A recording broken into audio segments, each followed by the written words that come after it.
Ki khubor ka batesi TV. Ka umdi basnyam bat penjasliang.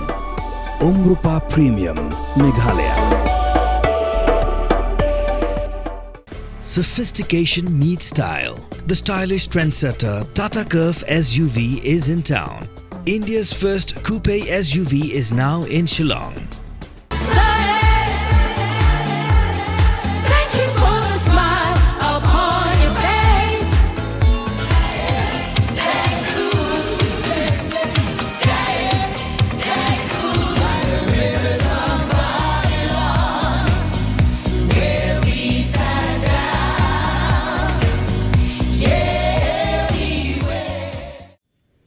Shillong Hyundai always around cam, kalau penlong yang free general check up, nak bentagi kali jadi customer Hyundai. Larapidan kam hikitiar kali ke Shillong Hyundai, kan ada discount ni pi, hakador ke bebid, bat kan donru ke spinning wheel, bapilap ban pinshot tawiar, hagwa pinyo ya ke discount ke kum ke bok ke Jong pi. Kin donru ki scratch card, bapilap ban yo discount kat kum ki dor, ki beran ha ke scratch card. Ke Shillong Hyundai kan ai lat ru ki customer bele evaluation ni ki kali ki berim bat phila ru bele ke test drive nak benta ki kali bathemai klandaran kam siudor ya kan ke kam ke Shillong Hyundai kan pelong manla usnam ban penyajan ke company bat ban pensuk ki customer ki jangka.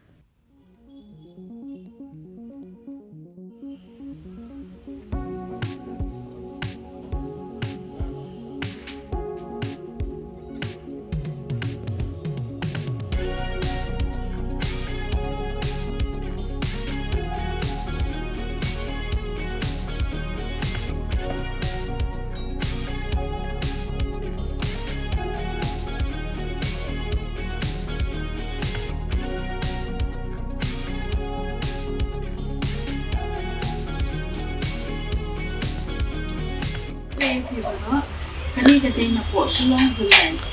Ye minta ni pelong ya kali ke Hyundai always around cam. Hangni idon kali free general check out na minta kay customer Hyundai kali. Magingwan ham hansajan ya pi bakan kan konsep na minta banda sa gusto kali janti.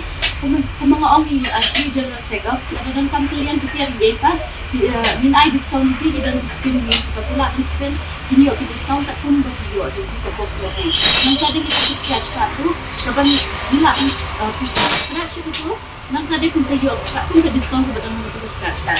Nang tadi ni don pila ban evaluation ni kali di barim jadi bu free evaluation.